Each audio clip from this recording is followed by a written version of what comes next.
The being who had once been a statue stood before them, looking around the ancient chamber with eyes that glowed like golden stars.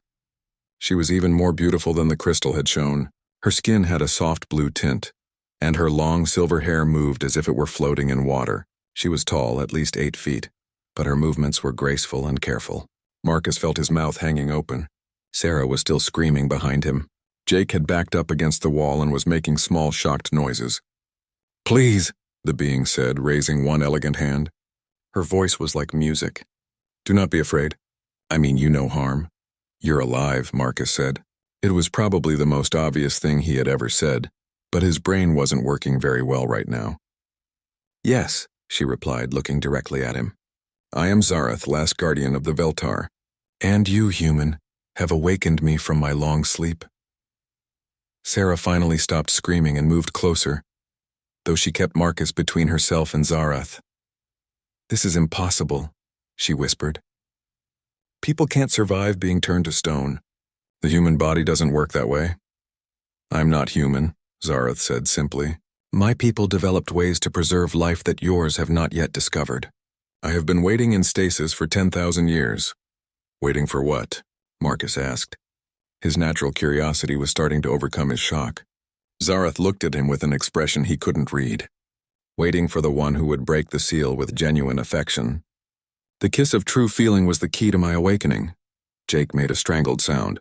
"You mean Dr. Chen's joke kiss was genuine affection?" Marcus felt his face turn red. It was just a dare. I didn't know." "The heart knows what the mind does not," Zareth said softly. "Your kiss held warmth and appreciation for beauty. That was enough to break the ancient binding."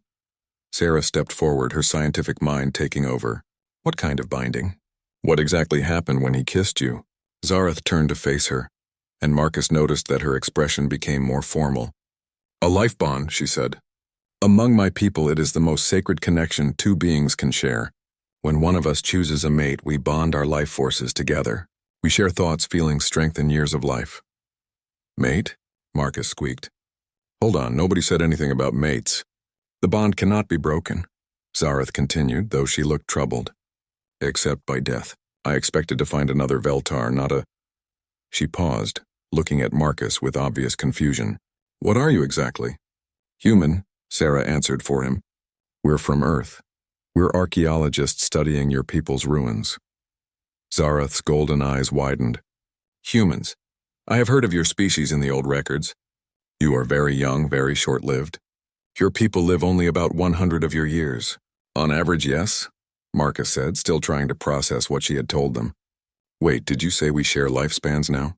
Zareth nodded, and for the first time she looked worried. "That is how the bond works. We become one life in 2 bodies. But my people live for thousands of years. If we are truly bonded, then either your life will be greatly extended or mine will be greatly shortened." Marcus sat down heavily on a piece of broken stone. This was definitely not how he had planned to spend his Tuesday. "There has to be a way to break this bond," Sarah said. "Some kind of ceremony or ritual?" "Death," Zareth repeated firmly. "That is the only way." "Well, that's not happening," Marcus said quickly. "There has to be another option." As he spoke, something strange happened.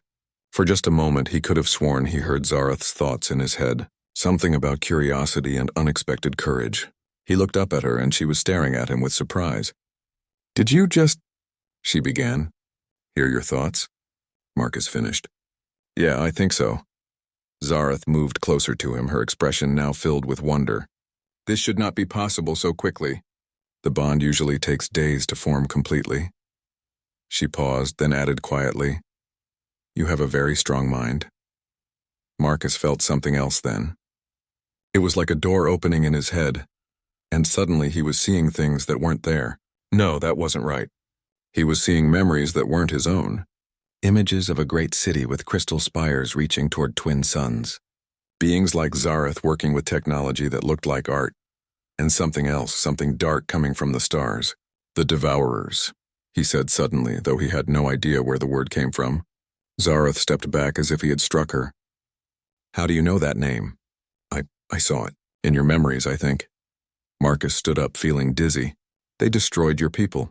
"Not destroyed," Zareth corrected grimly. "Consumed. They eat entire civilizations, taking everything: knowledge, technology, life force. My people fought them for centuries before we finally fell. Sarah was taking notes frantically. This is incredible. You're sharing actual memories across species. The scientific implications are... Jake suddenly looked up from where he had been checking his equipment. Doctors? We might have a problem. What kind of problem? Marcus asked, though he was afraid he already knew.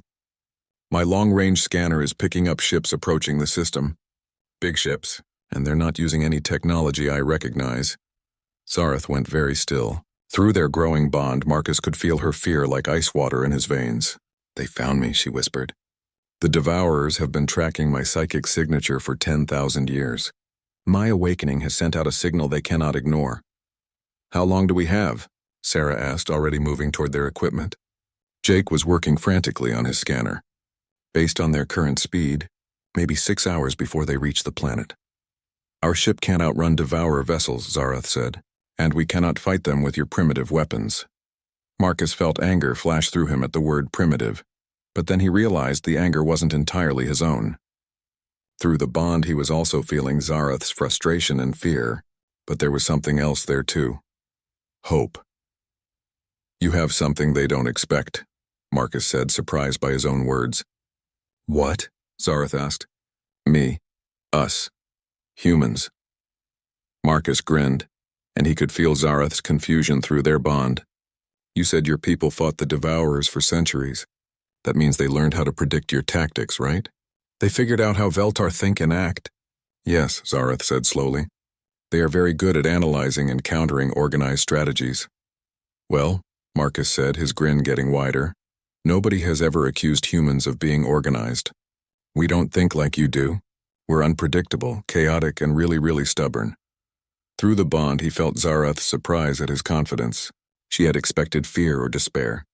Instead, she was getting determination and something she didn't recognize. Human creativity under pressure. You think you can fight the Devourers? She asked. I think we can surprise them, Marcus replied. And sometimes that's enough. As if responding to his words, alarms began blaring from Jake's equipment. The Devourers had arrived early. It was time to see what humans could do.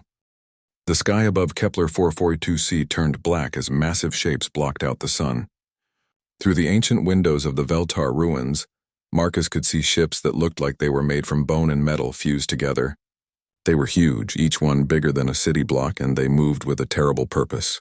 How many? Marcus asked Jake, who was staring at his scanner with wide eyes. 12 ships, Jake replied, his voice shaking. Each one is carrying thousands of things. I can't get clear readings on what they are, but they're definitely alive. Zareth stood beside Marcus, and through their bond he could feel her ancient fear. Devourers, she said quietly. They will consume everything on this planet. Every plant, every mineral, every trace of life or technology. When they are finished, this world will be nothing but empty rock. Not if we stop them first, Marcus said firmly. Sarah looked at him like he had lost his mind. Marcus, how exactly do we stop 12 ships full of aliens with our archaeological equipment? Marcus was quiet for a moment, thinking. Through the bond with Zareth, he could access her memories of Veltar technology. The ruins around them weren't just old buildings. They were built with materials and systems that could still work after 10,000 years. Jake, what kind of power source do we have for our equipment? Marcus asked. 3 fusion cells, 2 backup batteries, and the main generator from our ship, Jake replied. Why? Zareth, Marcus said, turning to his bonded partner. In your memories, I can see that Veltar buildings had built-in energy systems. Are they still functional? Zareth closed her golden eyes and concentrated. Marcus could feel her reaching out with senses humans didn't have, touching the ancient systems in the ruins around them. Yes, she said with surprise. The main power grid is still active. It has been drawing energy from the planet's core for millennia, but it was designed for peaceful purposes, not warfare. Everything can be warfare if you're creative enough, Marcus said with a grin. Sarah, remember what you said about the Veltar being incredible artists? Well, we're about to become very creative too. The first Devourer landing craft began descending from the ships. They looked like giant insects made of metal and flesh, with too many legs and eyes that glowed red. As they touched down outside the ruins, creatures began pouring out of them. Marcus had expected the Devourers to look like monsters, and they did. but they were also clearly intelligent. They moved in organized patterns, used advanced weapons, and communicated with each other through sounds that made his teeth hurt. "They're surrounding the ruins," Jake reported. "We're trapped." "Good," Marcus said, confusing everyone. "That means they're all in one place." Marcus ran to their equipment storage area and began pulling out everything they had brought for the dig. Sonic excavators, molecular scanners, sample containers, even their food preparation unit. Sarah and Jake watched in confusion as he started connecting cables between devices in ways they were never meant to be connected. "Marcus, what are you doing?" Sarah asked. "Remember when we had to modify the excavator on Proxima 7 to work as a communications array?" Marcus replied, not looking up from his work. "Same principle, different application." Through the bond, Zareth was watching his thoughts and beginning to understand. "You want to turn archaeological tools into weapons," she said with amazement. "Not just weapons," Marcus corrected. "Surprises. Zareth, can you help me connect our equipment to the Veltar power grid?" Working together, they began creating connections between human technology and alien systems. It shouldn't have been possible. The two technologies were completely different, separated by thousands of years of development. But Marcus had learned something important during his career. When you understood the basic principles, you could make almost anything work with almost anything else. The first group of devourers reached the outer walls of the ruins. They moved like a wave of living nightmares flowing over the ancient stones with ease. Their weapons fired beams of energy that turned rock to dust. "They're inside the perimeter," Jake warned. "Perfect timing," Marcus said. He looked at Zareth. "Ready?" She nodded, and together they activated their makeshift system. The sonic excavators, powered by the Veltar energy grid, sent out waves of sound that made the entire ruin complex vibrate like a giant musical instrument. The devourers stopped moving, their red eyes flickering in confusion. They had expected resistance, but not this kind. "Phase 2, Marcus announced, activating the modified molecular scanners. Instead of analyzing samples, the scanners now created electromagnetic pulses that interfered with the devourers' weapons and communications. Suddenly, the organized attack turned into chaos as the creatures found themselves cut off from each other and their ships. "I can't believe this is working," Sarah said, staring at the confused devourers through the window. "Humans are very good at making things work that shouldn't work," Zareth said. Through their bond, Marcus could feel her growing respect for human creativity. But the devourers were adapting quickly. They began to spread out, trying different approaches. Some climbed the walls, others started digging under the foundations. Their leader, a massive creature with armor-like skin, began making new sounds that seemed to reorganize the attack. "They're learning," Jake observed. "Whatever advantage we had, we're losing it." Marcus nodded. He had expected this. The devourers were survivors. They had conquered hundreds of civilizations by being adaptable. But he had one more surprise for them. "Jake, remember that joke program you wrote for the ship's computer? The one that plays random Earth music when people are trying to sleep? You mean the one that got us in trouble with Captain Rodriguez?" Jake asked. "That's the one. Can you broadcast it through our communication system?" "Sure, but why would we want to?" "Trust me," Marcus said. Jake shrugged and activated the program. Suddenly, the ruins filled with the sound of Earth music. Not just any music, but the strangest, most confusing collection of songs from human history. Classical symphonies mixed with rock music, folk songs blended with electronic beats, and children's lullabies played alongside military marches. The effect on the devourers was immediate and dramatic. Their organized advance stopped completely. They began moving in random directions, bumping into each other, making confused sounds. Some of them actually sat down and put their clawed hands over their ears. "What's happening to them?" Sarah asked in amazement. Through the bond, Marcus could feel Zareth accessing deep memories of devourer behavior. "They process information through sound patterns," she explained. "Their entire communication system is based on organized audio frequencies. But human music, it has no pattern they can understand." "It's chaos," Marcus added with satisfaction. "Beautiful, creative chaos." The devourer leader was trying desperately to regain control, but its creatures were too confused by the music to follow orders. Some were wandering away from the ruins entirely. Others were fighting among themselves. But Marcus knew this was just the beginning. The real devourer threat wasn't the ground forces. It was the ships above, and eventually they would figure out how to counter human unpredictability. Through his bond with Zarath, he could sense something else. The ships were preparing to do something drastic. If they couldn't take the ruins intact, they would destroy everything from orbit. "We need to get off this planet," Marcus said grimly. "And we need to do it soon." "Our ship can't outrun them," Sarah reminded him. Marcus looked at Zarath, and through their bond they shared the same thought. There was one thing they hadn't tried yet. One technique that the Veltar had developed but never perfected because it was too dangerous. "What if we don't try to outrun them?" Marcus suggested. "What if we make them come to us?" The Devourer ships above began to glow with a terrible light. Through the bond, Marcus could feel Zarath's terror as she recognized what was coming. "Planetary destruction beam," she whispered. "They're going to burn the entire surface of the planet." "How long do we have?" Sarah asked, her voice surprisingly calm. Jake checked his scanners. "The energy buildup will take about 10 minutes. After that, he didn't need to finish."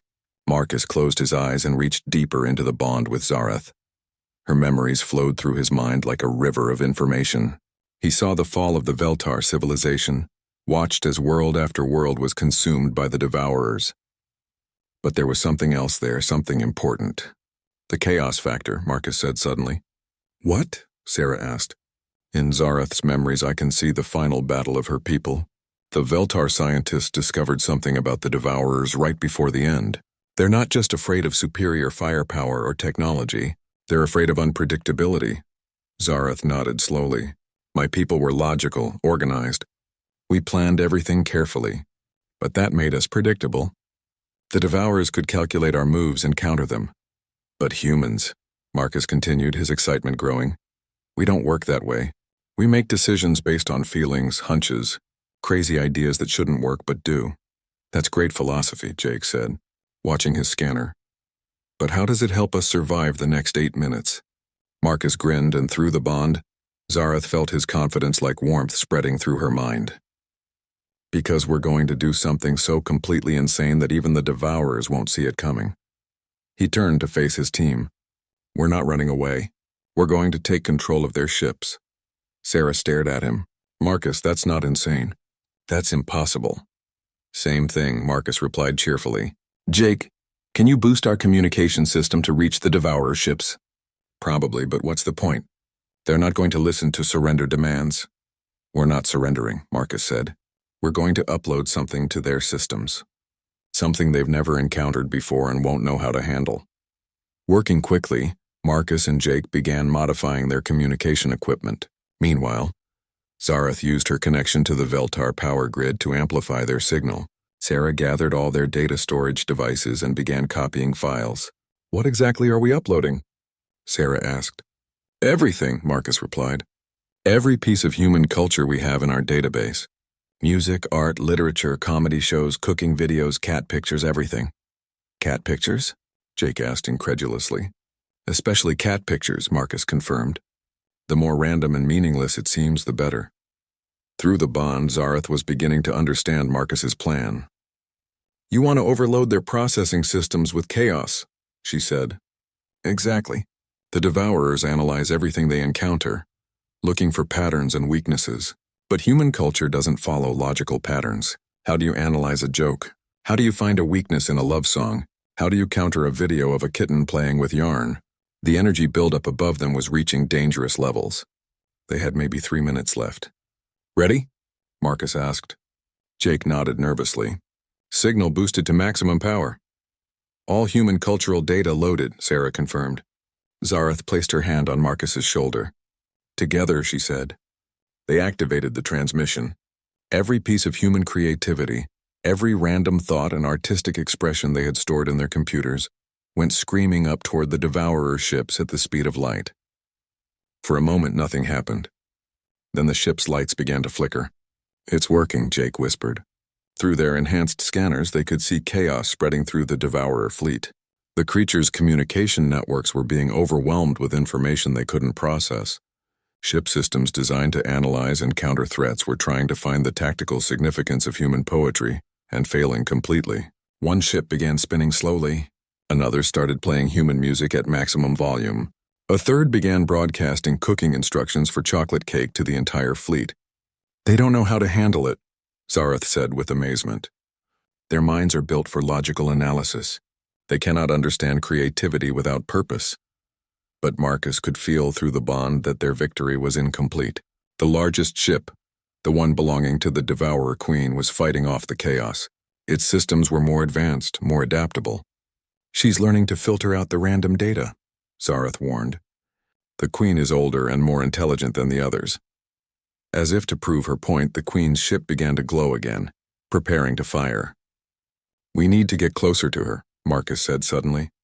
"Closer?" Sarah asked. "Marcus, that ship could destroy our entire planet." "That's exactly why we need to get close to it," Marcus replied. Through the bond, he was accessing more of Zareth's memories, learning about Devourer psychology. "The Queen is cautious. She won't destroy her own ship even to eliminate us. How do we get close enough?" Jake asked. Marcus looked around the ancient chamber where this had all started. "We use Veltar technology." "Zareth, your people had short-range teleportation devices, didn't they?" "Yes, but they were never designed to reach orbit. And they definitely were never tested on humans." "First time for everything," Marcus said with his characteristic grin. Working together, they began modifying the ancient Veltar teleportation system in the ruins. It was incredibly dangerous. The technology was 10,000 years old and had never been used on human biology. There was a very good chance it would kill them instantly. "This is crazy," Sarah muttered, but she was already helping with the modifications. "Crazy is what we do best," Marcus reminded her. The teleportation chamber was a circle of crystal formations in the center of the main room. As they activated it with their combined technology, the crystals began to glow with the same golden light as Zareth's eyes. "I can feel the Queen's ship," Zareth said, her voice strained with concentration. "But the distance is enormous. I don't know if the system can handle it." "It will work," Marcus said confidently. "It has to." Through the bond, Zareth felt his absolute certainty, not because the plan was logical or safe, but because it was necessary. This was human thinking at its most basic. When something must be done, humans find a way to do it regardless of the odds. "Together then," Zareth said. The four of them stepped into the teleportation circle. Sarah was carrying their emergency equipment. Jake had his scanner. Marcus had his unwavering confidence. And Zareth had 10,000 years of determination to see the Devourers defeated. "Activate," Marcus said. The world exploded into golden light and they were gone. When the light faded, they were standing in the command center of the Devourer Queen's ship, surrounded by creatures that looked like nightmares given form. The Queen herself rose from a throne made of bones and metal. She was twice the size of her subjects, with eyes like burning coals and claws that could cut through steel. "Impossible," she hissed in perfect English. "How did primitives breach our defenses?" Marcus smiled and felt Zareth's hand slip into his. "We're not primitives," he said. "We're humans, and we're here to make you an offer you'll find very interesting." The command center of the Devourer Queen's ship was a nightmare made real. Dark metal walls curved around them like the inside of a giant skull. Strange lights pulsed with the rhythm of a massive heartbeat, and everywhere Marcus looked, he saw creatures that had once been other species, now transformed into parts of the Devourer collective. The Queen herself was terrifying beyond description. She stood 12 feet tall with skin like black armor and eyes that burned with ancient hunger. When she spoke, her voice seemed to come from everywhere at once. "You interest me, little humans," she said, circling them slowly.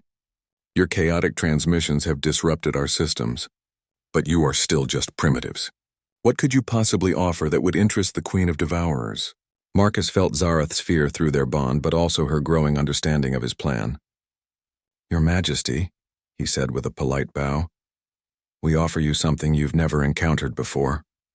Something that could make your people stronger than they've ever been." The Queen stopped moving. "Explain." "You consume civilizations by learning their patterns and weaknesses," Marcus continued. "But what happens when you encounter a species with no patterns? A people who are truly unpredictable?" "We adapt," the Queen replied coldly. "We always adapt." "Do you?" Marcus asked. "Because from what I can see, you've been using the same tactics for thousands of years. You find a civilization, study them, overwhelm them, consume them. It's actually quite predictable." The Queen's eyes flared with anger. "You dare suggest that we are predictable?" "Not predictable," Marcus said quickly. "Efficient, logical, perfect for dealing with logical enemies. But humans aren't logical. Through the bond, he felt Zareth adding her own thoughts to his. Together they were becoming something new, something that could think in ways neither species could alone. "Show her," Zareth whispered. Marcus nodded and turned to Jake. "Play that compilation you made of Earth's greatest comedy moments." "Dr. Chen, I don't think this is the time for jokes," Sarah said nervously. "Trust me," Marcus replied. Jake activated his portable speaker, and suddenly the terrifying command center filled with the sound of human laughter.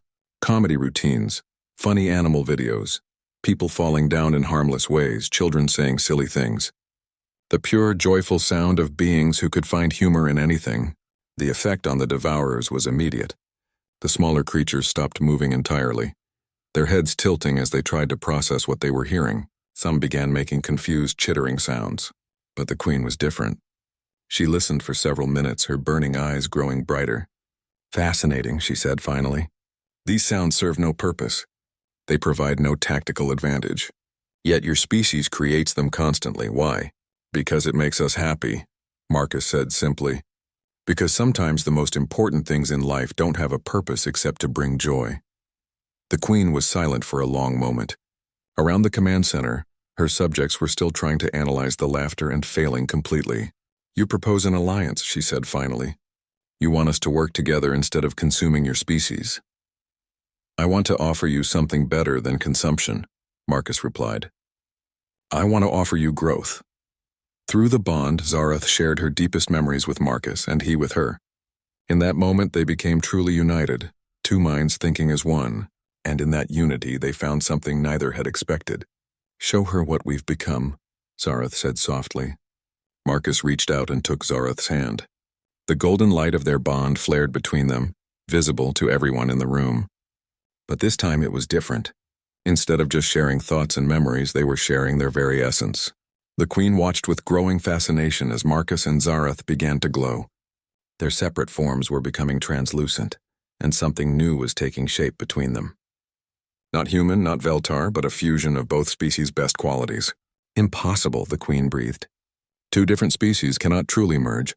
The biological incompatibilities alone would kill us, yes," Marcus said, his voice now harmonizing with Zareth's in impossible ways.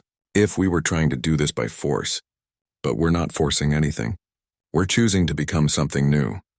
The fusion was complete. Where Marcus and Zareth had stood, there was now a single being that contained both of their personalities, memories, and souls. They could still separate if they chose, but they would always be connected. "You see," the merged voice continued, "humans don't just adapt to challenges. We transform them. We take the impossible and make it possible through willpower, creativity, and love." The queen stepped closer, her eyes wide with something Marcus had never expected to see in a devourer. Wonder. "Love," she repeated the word as if it were foreign. "This is why you merged? Not for power or survival, but for affection? Love is the most powerful force in the universe," and Marcus Zareth replied. "It creates instead of destroys. It builds instead of consuming. It makes two separate beings want to become one perfect whole." Around the command center, something extraordinary was happening. The consumed creatures, the ones who had been absorbed into the Devourer collective, were beginning to remember who they used to be. The pure energy of the love bond was breaking down the mental barriers that kept them enslaved. "What are you doing to my subjects?" the queen demanded, but her voice held curiosity instead of anger. "We're showing them what they've forgotten," Marcus Zareth said. "That being individual is not weakness. That difference creates strength. That working together by choice is more powerful than forced unity." The queen was quiet for a long time, watching her subjects rediscover their individual personalities. Some were scared, others were angry, but many were simply amazed to be themselves again. "You offer us a choice," she said finally. "Join with your species as equals or continue as we have always been. We offer you evolution." Marcus Zareth corrected. "The chance to become more than you are. Not by consuming others, but by learning from them, growing with them, creating with them." The queen looked around her ship, seeing it as if for the first time. The dark, oppressive design suddenly seemed unnecessary. The weapons and restraints seemed like relics of an older, sadder way of thinking. "And if we choose this path," she asked, "what becomes of the devourers?" "You become something new," Marcus Zarath said with a smile that contained both human warmth and Veltar wisdom. Something the galaxy has never seen before. Beings who can appreciate both order and chaos, logic and creativity, individual strength and collective harmony. The Queen extended one massive clawed hand toward them. Then let us begin this transformation. 6 months later, Marcus stood on the observation deck of Earth's first intergalactic research station. He was himself again, though he could still merge with Zarath whenever they chose. She stood beside him, no longer the last of her people but the first of something entirely new. Through the windows, they could see ships from dozens of different species working together. Former devourers learning art and music from humans, Veltar sharing technology with beings they had never met. And everywhere the sound of laughter mixing with songs in languages that had never been heard together before. Do you regret it? Zarath asked softly, choosing to be bonded forever. Marcus took her hand and felt their connection flare to life. Through it, he could sense not just her thoughts and feelings, but those of hundreds of other beings who had chosen similar bonds across the galaxy. A network of love and understanding that grew stronger every day. Forever? Marcus said with his characteristic grin. Forever is just getting started. And somewhere in the distance, the sound of the universe laughing with them echoed among the stars. Ambassador Sarah Chen walked through the long hallway of the Galactic Council station. Her black diplomatic uniform felt heavy on her shoulders. Behind her, 2 human guards followed quietly. Their faces showed no emotion, but their eyes watched everything. The hallway was huge. Sarah had never seen anything like it before. The walls were made of some kind of crystal that changed colors as she walked past. Strange symbols moved across the surface like living things. The ceiling was so high that she could not see the top clearly. Remember, said Commander Davis through her earpiece, this is humanity's first real chance at peace. But if they refuse to listen? I know, Sarah whispered back. The Omega Protocol is ready. She reached the main chamber doors. They were 30 feet tall and covered in metal that looked like liquid silver. The doors opened without a sound. Sarah took a deep breath and stepped inside. The chamber was enormous. Hundreds of different alien species sat in curved rows that went up and up like a giant stadium. Sarah had studied pictures of these aliens for months, but seeing them in person was different. It was scary and amazing at the same time. In the center of the chamber were the 2 most powerful alien races in the galaxy. The Zephyrians looked like giant crystals that had grown into the shape of people. They were 20 feet tall and glowed with soft blue light. When they moved, they made sounds like beautiful music. Next to them sat the Hive Collective. They looked like huge insects with 6 legs and 4 arms. Their skin was dark green and shiny like metal. When they talked, they made clicking sounds with their sharp teeth. Their compound eyes watched Sarah like she was something they wanted to eat. High Commander Zethka of the Zephyrian spoke first. His voice sounded like wind chimes in a gentle breeze. Human Ambassador, he said, we welcome you to the Galactic Council. You are very lucky. Your small species gets to join our great community. Sarah walked to the speaking platform in the center. She looked up at all the aliens watching her. Most of them seemed curious. Some seemed bored. A few looked at her like she was an interesting pet. Thank you, High Commander, Sarah said. Her voice was clear and strong. We are honored to be here. Humanity hopes for peace and friendship with all species in the galaxy. Queen Mind Sixth of the Hive Collective made loud clicking sounds. Sarah's translator told her this was laughter. How cute, the Queen said. The little humans want to be friends. High Commander Zethka's crystal body changed from blue to green. This meant he was happy. Yes, we can be friends, he said. We have a wonderful plan for your species. We call it the Resource Sharing Agreement. Sarah had read this agreement many times. It was not about sharing. It was about taking. Please tell everyone what this agreement says, she said politely. Zethka seemed surprised that she asked. Most new species just signed whatever the council gave them. Of course, he said. First, we will harvest the water from your planet's oceans. We need this water for our growing colonies. Second, we will take the metals from your planet's core. Third, we will move all humans to 3 small planets where you will be safe and happy. The chamber filled with musical sounds and clicking noises. The aliens were talking to each other in their own languages. Sarah's translator picked up words like standard procedure and primitive species. Sarah waited for the noise to stop. Then she spoke in a voice that everyone could hear. High Commander Zethka, Queen Mind Sixth, and honored members of the Galactic Council, she began. After careful consideration, humanity must respectfully decline this agreement.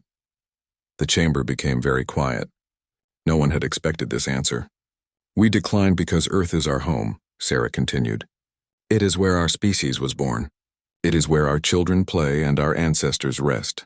We will not leave it, and we will not let anyone destroy it. Queen Mind Sixth's compound eyes focused on Sarah. Little human, she said, I do not think you understand. This is not a request. This is how things work in the galaxy. Strong species take what they need. Weak species do what they are told. Sarah nodded slowly. I understand perfectly, she said. That is why I must give you a warning. More clicking and musical sounds filled the air. The word warning seemed to amuse the aliens greatly. Please, said High Commander Zethka, his crystal body now bright yellow with amusement. Tell us your warning, little human. Sarah stood very straight. Her voice was calm but firm. Do not try to take our world by force, she said. Humanity has survived ice ages that lasted thousands of years. We have survived diseases that killed half our population. We have survived wars that destroyed entire continents. We are not the species you want as an enemy. The chamber exploded with sound. The Zephyrians made musical notes that sounded like laughter. The Hive Collective clicked their teeth so loudly it hurt Sarah's ears. Other aliens made their own sounds of amusement. High Commander Zethka raised one crystal arm. The chamber became quiet again. Human ambassador, he said. Your species has existed for only a few thousand years. We Zephyrians have ruled space for 10 million years. The Hive Collective has conquered 1,000 worlds. Your warning is like the buzzing of a small insect. Queen Mind Sixth leaned forward on her 6 legs. Tell us, little human, she said. What will your tiny species do to us? Will you throw rocks at our ships? Will you shout angry words at us? The laughter started again, louder this time. Sarah waited patiently for it to stop. She had expected this reaction. I have delivered humanity's official position, Sarah said when the chamber was quiet. We want peace. We hope you will choose peace too. Peace? Queen Mind Sixth clicked her teeth. There will be peace. After we take what we need and put your species where you belong. High Commander Zethka's crystal body turned red. This meant he was becoming angry. You have 30 solar cycles to change your mind, he said. 30 of your days. If you do not agree to our terms, we will take what we need anyway. This is our final offer. Sarah bowed politely to the assembly. Then our conversation is finished, she said. I thank the council for their time. She turned to walk away, but Queen Mind Sixth called after her. Little human, she said, when our ships come to your world, remember this moment. Remember that you could have chosen the easy way. Sarah stopped and looked back at the Queen. For the first time, she smiled. It was not a happy smile. Your Majesty, she said, when this is over, you will remember this moment too. You will remember that we gave you a choice. Sarah walked out of the chamber. The aliens continued laughing and making jokes about the brave little humans. They did not notice that Sarah had activated a small device on her wrist. They did not see the tiny red light that meant a message was being sent across the galaxy at faster than light speed. As Sarah reached her ship, her communicator buzzed. Commander Davis's voice was serious. How did it go, Ambassador? As expected, Sarah replied. Send the message to Earth Command. Authorization code Omega Protocol active. Understood, Davis said. The preparations will begin immediately. Sarah looked back at the massive space station one last time. In 30 days, everything would change. The aliens had laughed at humanity's warning. They would not be laughing for much longer.